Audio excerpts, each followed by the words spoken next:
La chute de l'URSS et la fin de la guerre froide, 1989-1991. À partir du milieu des années 70, l'URSS rentre dans une phase de déclin.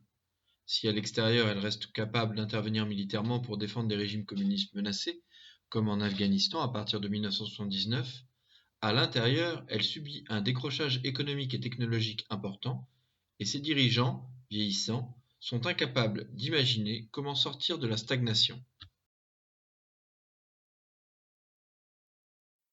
En 1985, Mikhaïl Gorbatchev, un jeune dirigeant, arrive au pouvoir. Il veut sauver le régime communiste et comprend que pour cela, il doit le réformer. Il met en place des réformes politiques, la glasnost, et économiques, la perestroïka, pour ouvrir le système. Mais ces réformes arrivent trop tard et sont, notamment dans le domaine économique, un échec. L'URSS, dont le prestige a décru, annonce bientôt qu'elle n'est plus en mesure de soutenir militairement les régimes communistes en Europe de l'Est. Ces derniers s'effondrent les uns après les autres sous la pression de leur population qui manifeste.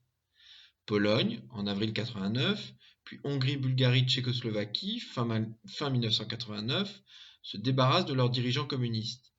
En RDA, l'Allemagne de l'Est, la République démocratique allemande, la chute du mur de Berlin en novembre 1989 devient le symbole de la période. En Roumanie, il faudra attendre 1990, Yougoslavie, Albanie, 1991.